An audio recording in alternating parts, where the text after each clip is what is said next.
메리 크리스마스. 네. 성탄절은 굉장히 빨리 오는 것 같아요. 아주 자주 오는 것 같다라는 마음이 드는 게 성탄절이에요. 그래서 올해도 참 또 매년 또 자주 오는 정말 번거로운 행사가 있어야 되겠구나 하는 그러한 마음으로 12월을 맞게 되었습니다.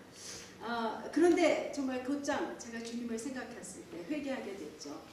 주님께서 사람이 되셔서 임마누엘 하나님으로 우리 가운데 나에게 오신 것을 기억하고 감사하는 이 기쁜 때에 내가 참으로 그런 세상의 크리스마스를 생각하고 있었다는 것을 깨닫게 해주셨습니다. 오늘 우리는 이 자리에 예수님만이 이 계절의 주인 되시도록 그렇게 그 주인이심을 인정하며 우리 함께 모여서 그분을 높여드리고 있습니다. 그분만이 우리의 기뻐하는 이유이고 그분만이 이 계절이 아름다운 이유인 것을 우리가 기억하며 주님의 말씀을 같이 보도록 하죠. 네, 그런데 그 성탄 이야기를 보기 전에 먼저 마가복음 4장의 폭풍 이야기로 이 성탄의 이야기를 시작하겠습니다. 마가복음 4장 35절에서 41절 말씀 스크린에 있는 것으로 알고 있습니다. 제가 읽겠습니다. 마가복음 4장 35절에서 41절. 그날 저물 때 제자들에게 이르시되 우리가 저편으로 건너가자 하시니 그들이 무리를 떠나 예수를 배에 계신 그대로 모시고 가매 다른 배들도 함께 하더니 예수께서는 고물에서 베개를 메고 주무시더니 제자들이 깨우며 이르되 선생님이여 우리가 죽게 된 것을 돌아보지 아니하시나이까 하니 예수께서 깨어 바람을 꾸짖으시며 바다더러 이르시되 잠잠하라 고요하라 하시니 바람이 그치고 아주 잔잔하여지더라. 이에 제자들에게 이르시되 어찌하여 이렇게 무서워하느냐 너희가 어찌 믿음이 없냐 하시니 그들이 심히 두려워하며 서로 말하되 그가 누구이기에 바람과 바다도 순종하는가 하였더라. 네, 우리가 이 구절의 말씀을 통해서 예수님은 주님은 우리의 믿음을 통해 역사하시기로 작정하셨다는 것을 보기를 원합니다. 우리가 오늘 읽은 마가복음 4장 35절에서 41절의 배경을 보면 예수님께서는 마가복음 3장 13절과 15절, 13절에서 15절 사이에 12제자를 세우시는 일을 하게 됩니다. 그래서 12제자를 여러 제자들이 있었어요. 그런데 그 중에 12만 세우시면서 세 가지 일을 하셨다고 합니다. 주님과 함께 있게 하시고 첫 번째가 함께 있게 하신 일입니다. 임마누엘 하나님으로 오셔서 임마누엘 하고 계신 것이죠. 제자들과 함께 하시고 그리고 나서 전도도 하게 하시고 복음을 전파하게 하시는 것이죠. 그리고 귀신을 내어 쫓는 권세도 주셨다고 그렇게 되어 있습니다. 제자는 그렇기 때문에 가장 먼저는 주님과 함께 있는 자입니다. 주님과 함께 있도록 되어 있는 것이 제자라는 것을 여기서 말씀해 주고 계시죠. 그 이후로부터 예수님의 제자 훈련이 시작됩니다. 예수님이 가르치십니다. 물론 그 자리에는 제자들뿐 아니라 무리들도 있었습니다. 하지만 예수님은 항상 무리들에게는 비유로 말씀하시고 제자들에게는 그 말씀을 다 풀어 설명해 주시는 것을 보게 되죠. 이 말씀 전에 3장 33절과 34절에 이렇게 나와 있습니다. 네, 죄송합니다. 4장 33절에서 34절 그냥 들으셔도 되겠습니다. 예수께서 이러한 많은 비유로 저희가 알아들 수 있는 대로 말씀을 가르치시되 비유가 아니면 아니하시고 다만 혼자 계실 때 그 제자들에게 모든 것을 해석하시더라. 3장과 4장에 나와 있는 것만 아니라 예수님은 아마도 제자들에게 많은 것을 가르치셨을 것입니다. 그런데 이렇게 제자들을 가르치는 과정 가운데 예수님의 하루는 저편으로 가자 하면서 갈릴리 바다 건너편으로 가자고 하시며 배에 오르셨습니다. 그런데 그 주님이 가자 하신 그 바닷길에서 큰 광풍이 일어난 것이죠. 이게 웬일입니까? 주님이 함께 가시는데 왜 이런 일이 일어납니까?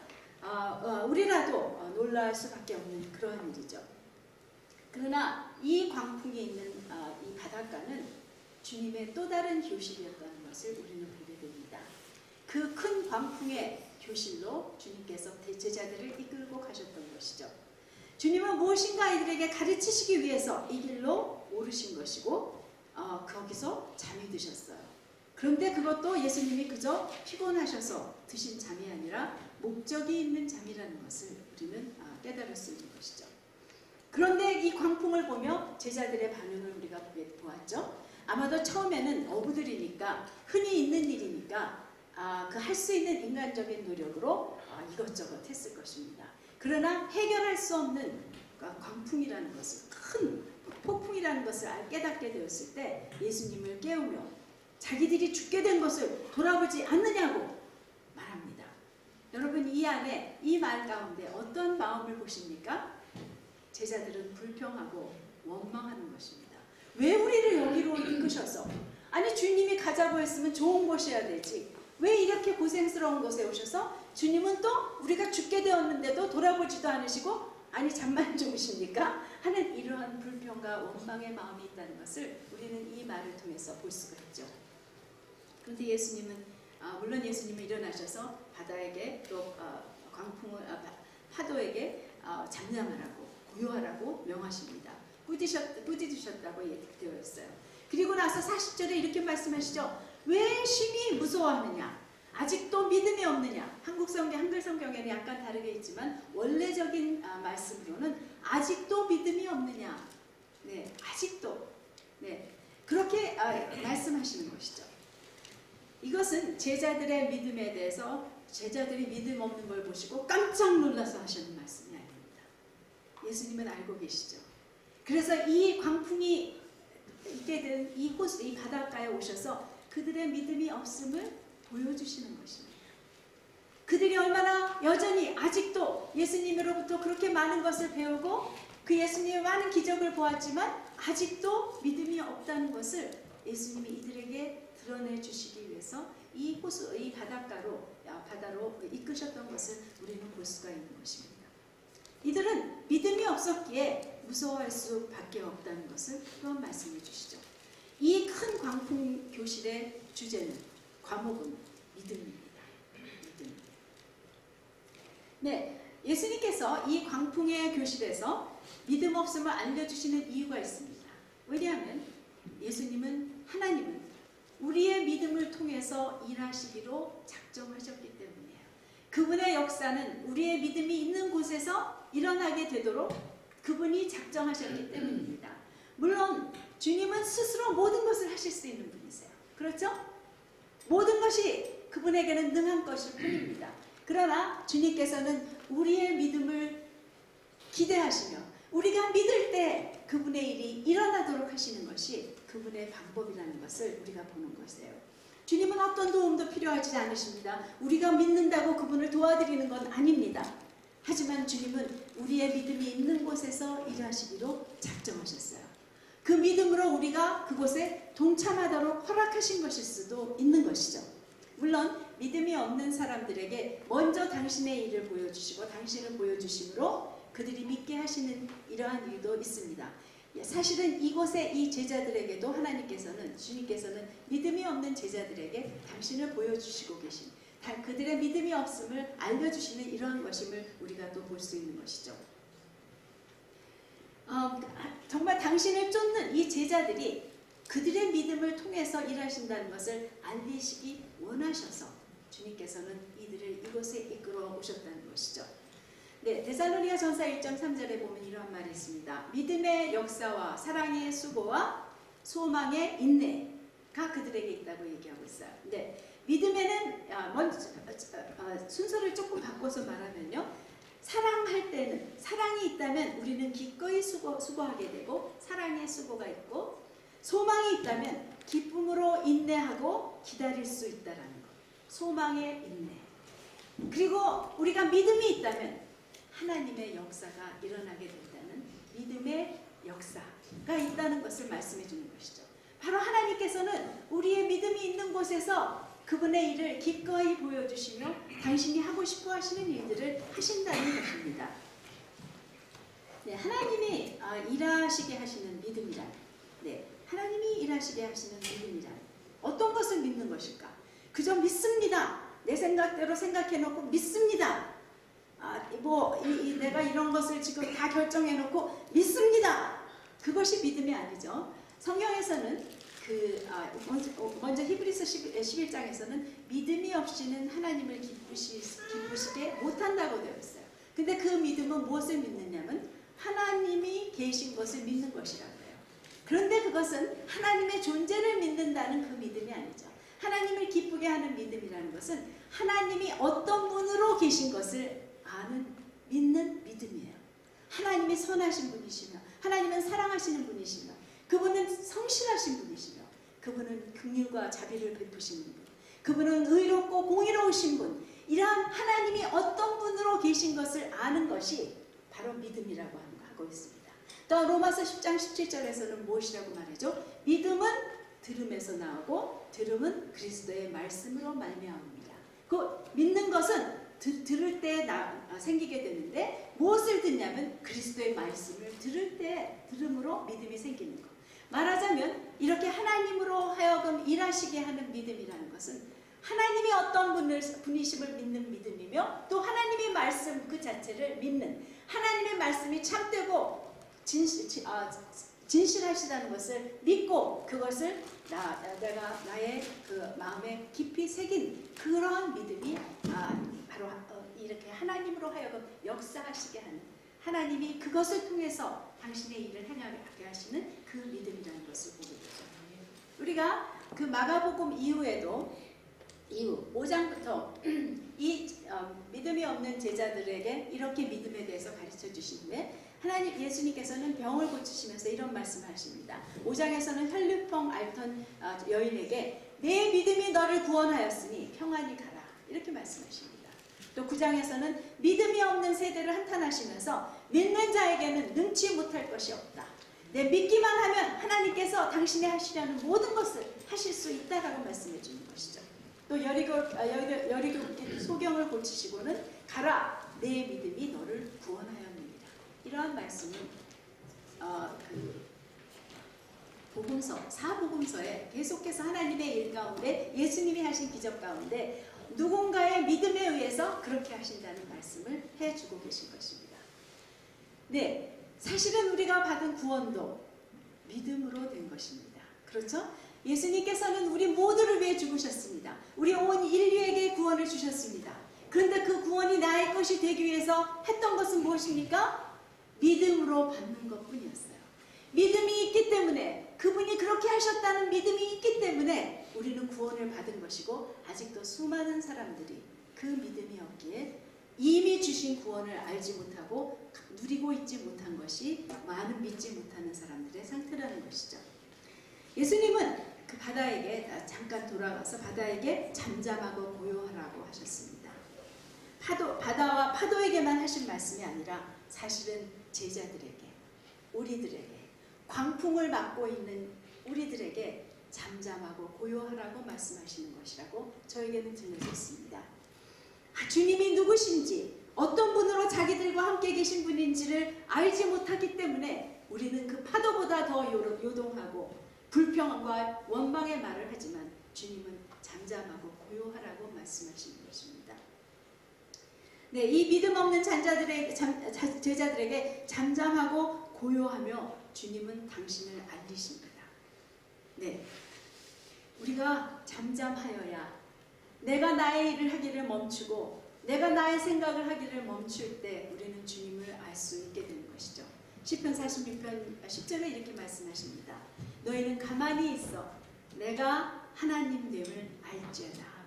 Be still and know that I am God.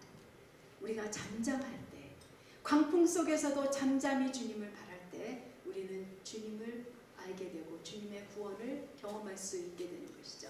그래서 주님은 우리들에게도 광풍 속에서 잠잠하고 고요하라고 말씀하십니다. 과연 주님은 이들에게 당신을 보여주십니다. 무엇입니까?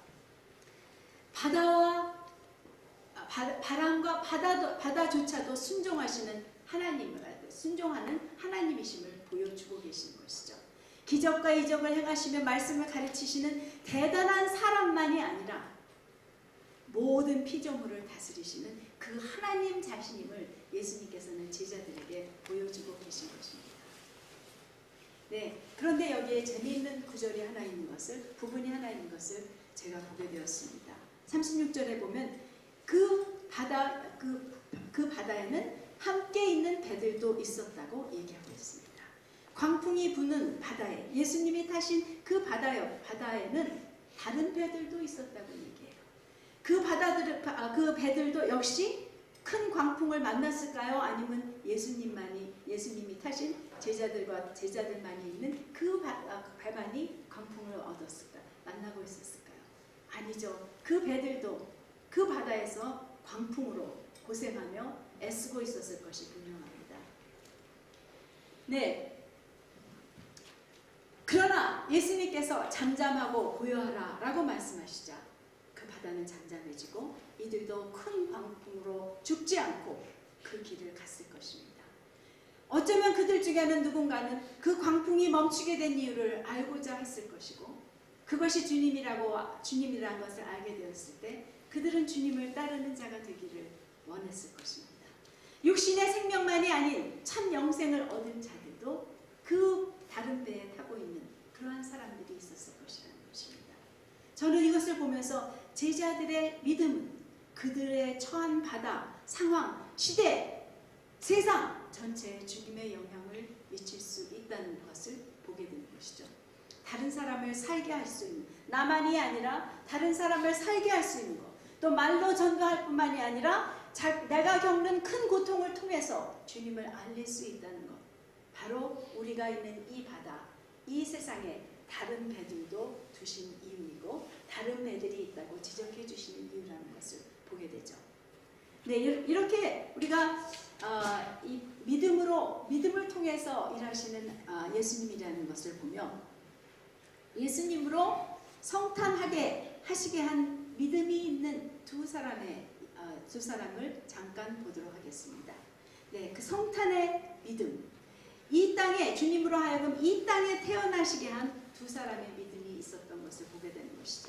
물론 잘 알고 계신 이야기죠. 먼저는 어린 소녀 마리아의 이야기입니다.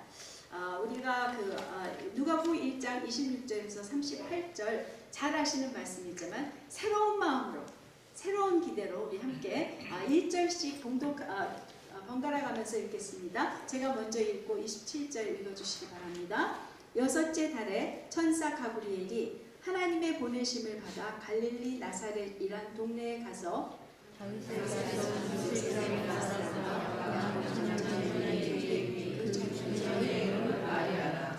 그에게 들어가 이르되 은혜를 받은 자여 평안할지어다 주께서 너와 함께 하시도다 하니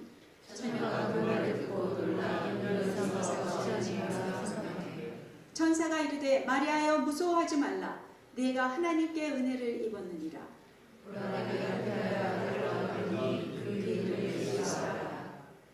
그가 큰 자가 되고 지극히 높으신 이의 아들이라 일컬어질 것이요 주 하나님께서 그 조상 다윗의 왕위를 그에게 주시리니 영원히 야곱의 집으로 왕국을 것이며 그 나라가 이루리라.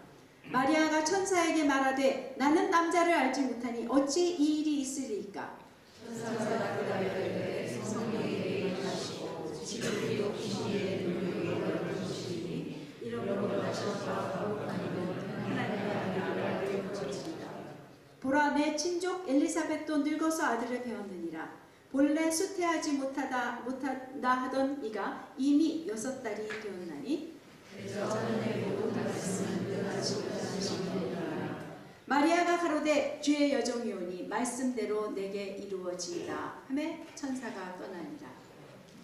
네, 마리아는 10대 소년이라고 하죠. 네. 그런데 이 소녀에게 천사가 찾아와서 이해할 수 없는 인사를 했습니다. 은혜를 받은 자여 평안할지어다 주께서 너와 함께 하시도다. 네, 그러면서 천사가 엄청난 이야기를 들려주고 있어요.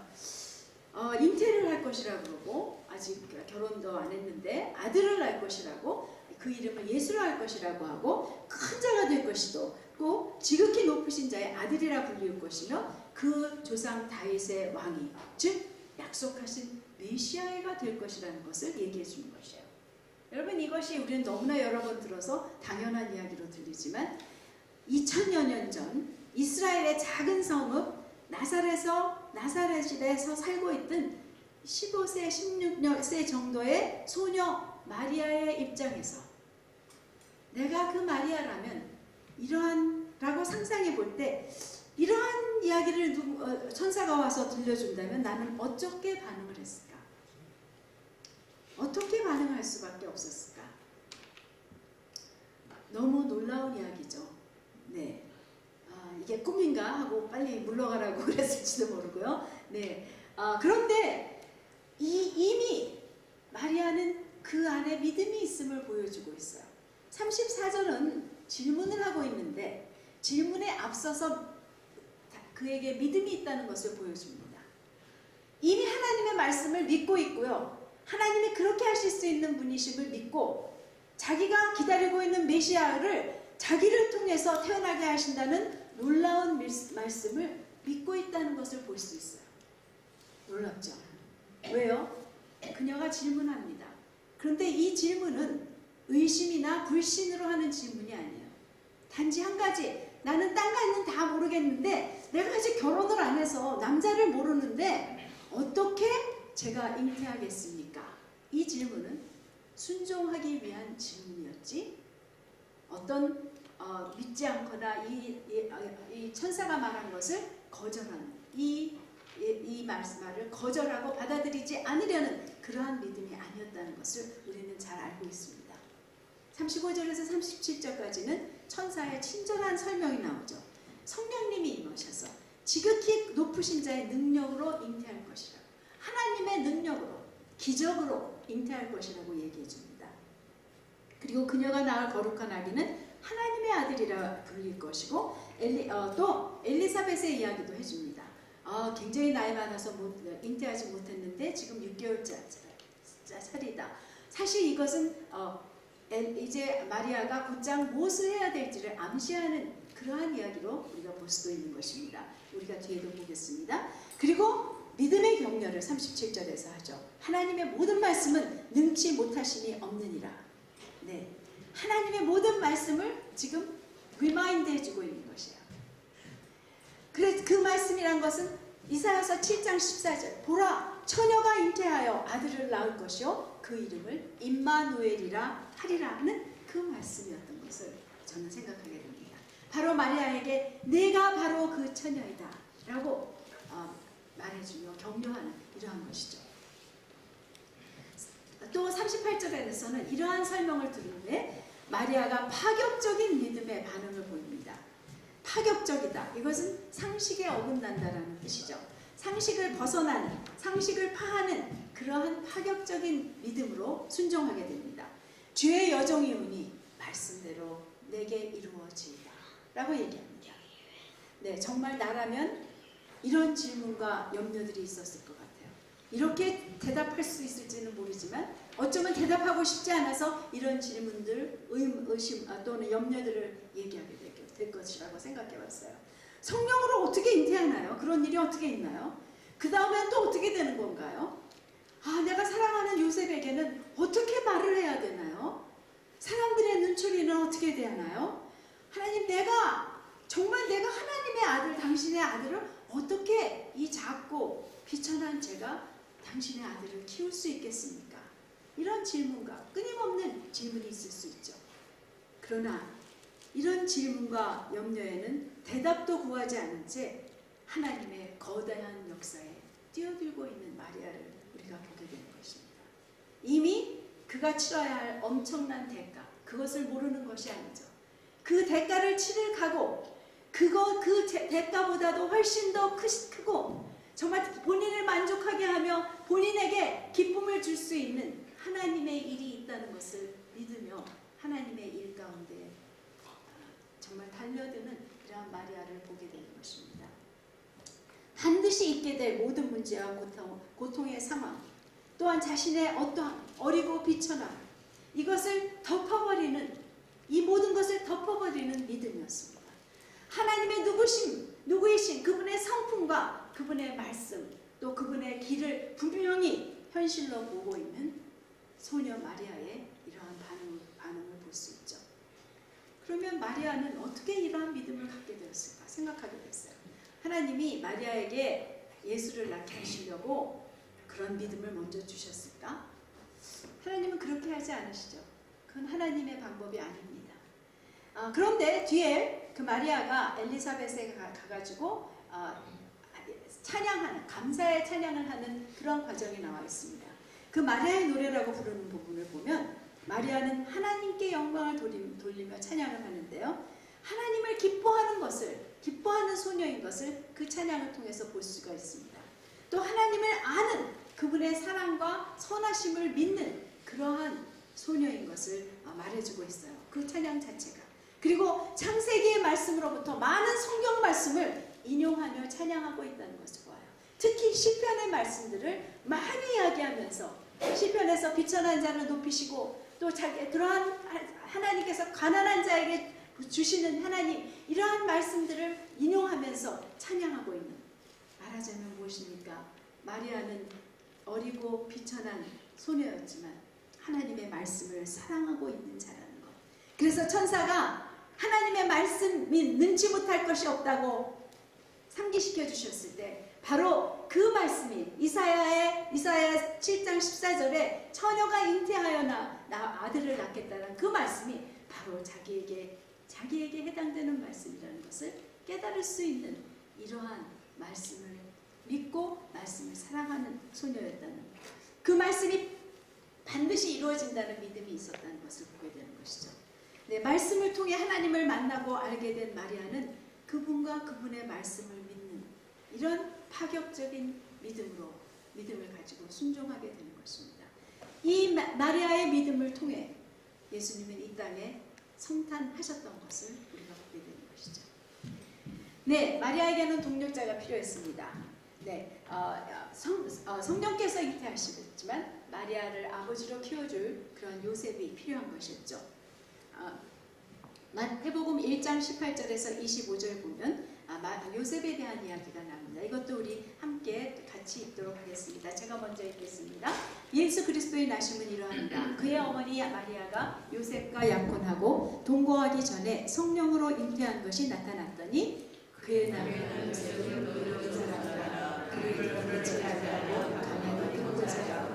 이 일을 생각할 때 주의 사자가 현몽하여 이르되 다윗의 자손 요셉아 내 아내 마리아 데려오기를 무서워하지 말라. 그에게 잉태된 자는 성령으로 된 것이라. 아들을 낳으니 주에서 구하는 자라.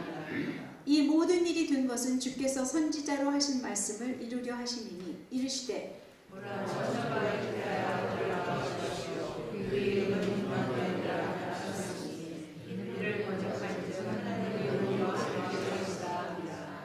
요셉이 잠에서 깨어 일어나 주의 사자의 분부대로 행하여 그의 아내를 데려왔으나 아들을 낳기까지 무지하지 않으니 나음의 이름을 예수라 하더라.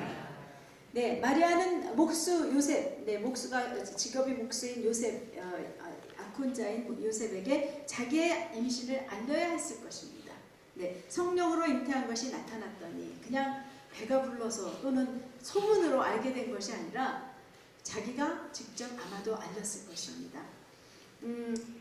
그런데 우리가 누가복음 다시 마리아의 일을 기록하고 있는 누가복음 1장에서 보면 천사가 떠난 후 마리아는 곧장 그 엘리사벳의 집으로 간다는 기사가 있습니다.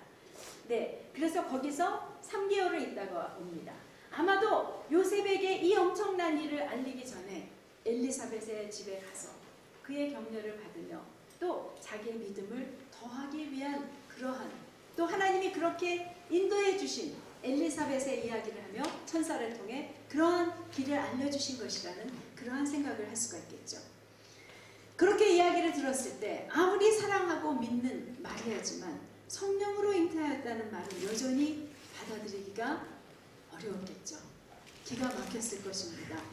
임신하고 있다는, 약혼녀가 임신하고 있다는 이러한 것. 네, 그래서 갈등하는 가운데 그래도 마리아를 보호하기 위해 비밀이 파혼하려는 생각을 하고 있었다고 합니다. 그때 그에게도 천사를 보내주셨습니다. 두려워 말라. 마리아를 아내로 데려오는 것을 두려워하지 말라. 성령으로 잉태되었다라고 말씀하시고 또 이름을 예수라고 또 요셉에게도 말씀하시고 그 백성을 죄에서 구원할 자라. 그러면서 또 이사야서 7장 14절의 말씀으로 상기시켜 줍니다.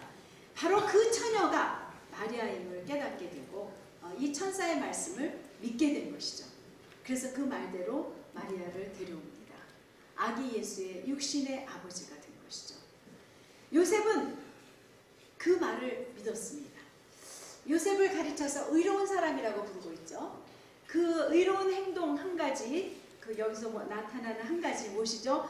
마리아를 이렇게 공개적으로 어떤 수치를 당하게 하는 것이 아니라 비밀이 파혼하려고 했던 그 의로운 행동 하나로 의로운 사람이 됐다라고, 의로운 사람이라고 불린다기보다는 사실은 그가 이미 의로운 사람이었기 때문에 그러한 행동을 하고 있다는 것이죠.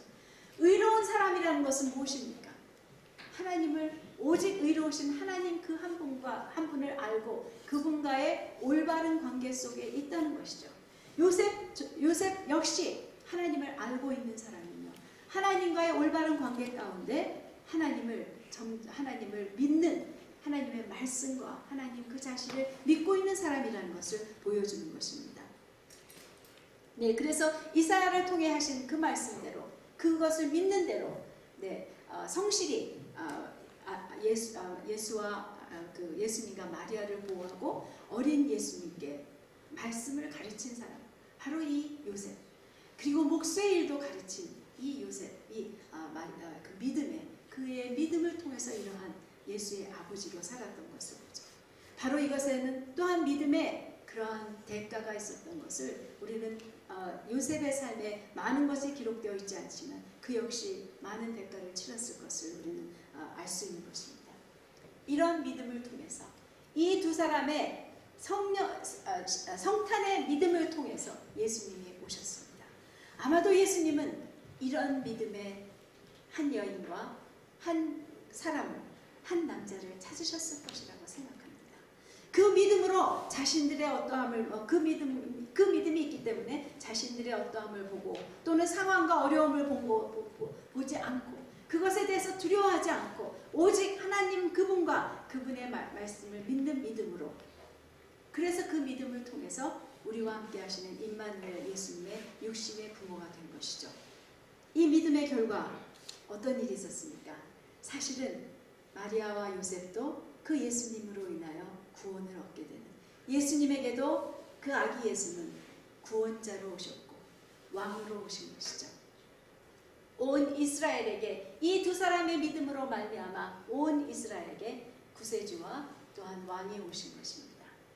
그뿐입니까?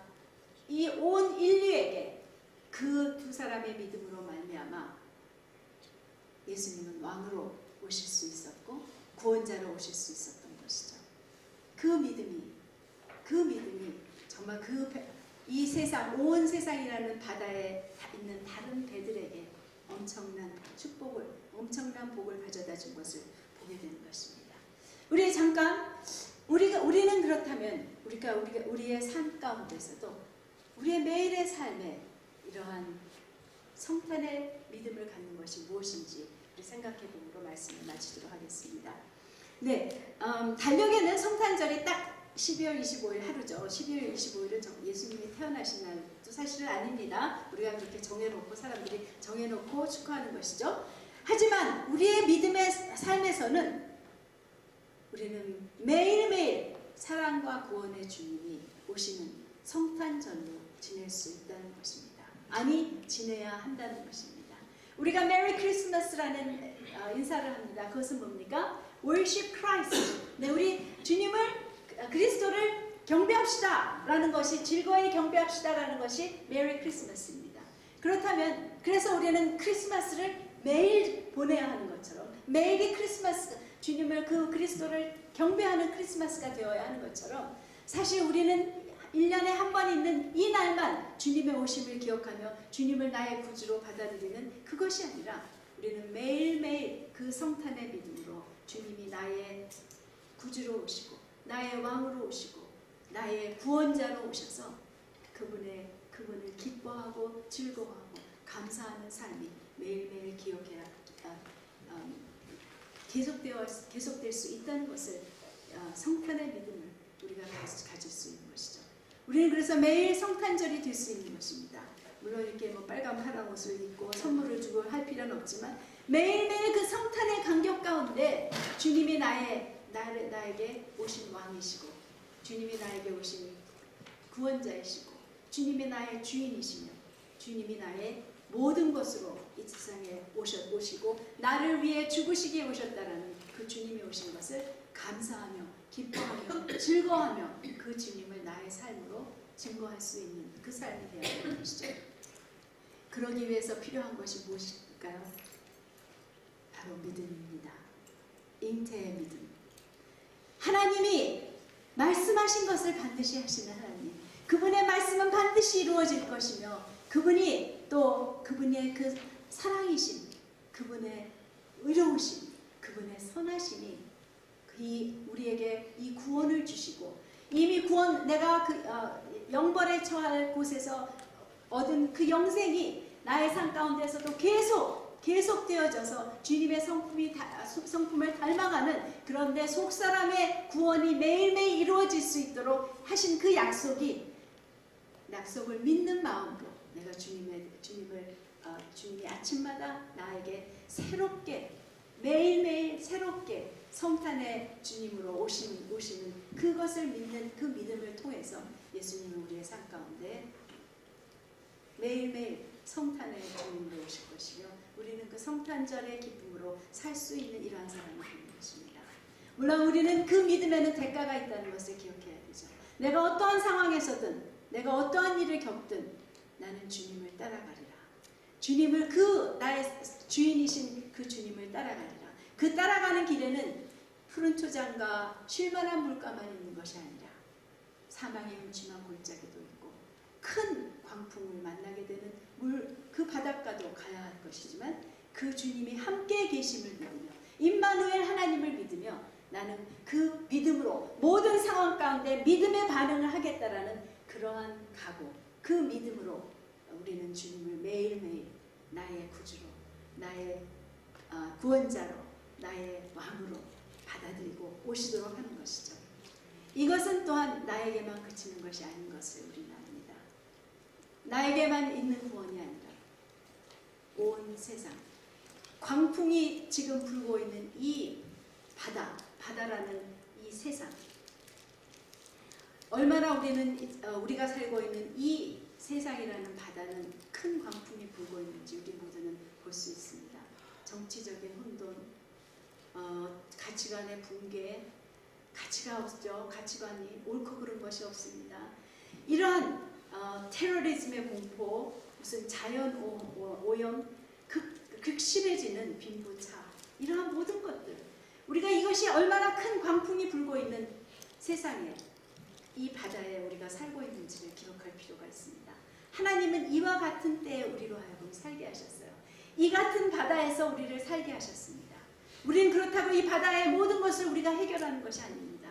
나 한 사람이 이 광풍 가운데 주님을 믿는 믿음으로 반응하며 주님을 나의 구주로 나의 배로 오시도록 배에서 주님께서 이 바다를 잠잠케 하시도록 기다리며 부탁하는 구하는 이러한 자가 됐을 때 주님이 잠잠케 하시는 그 바다에서 그들도 잠잠함을 누리게 될 뿐 아니라 내가 믿는 그 주님에 대해서 내가 믿고 있는 그 믿음에 대해서 궁금해 여기며 다른 사람들도 주님을 알고자 하는 이러한 일이 일어남을 통해서 이 세상이라는 엄청난 광풍이 있는 이 바다에도 잠잠함이 있게 될 것이며 이 광풍으로 인해 오히려 하나님이 이 세상에 알려드리게 되는 그러한 일들이 있게 될 것을 우리는 생각하는 것입니다. 우리 잠깐 함께 적용하시면서 오늘 마치도록 하겠습니다.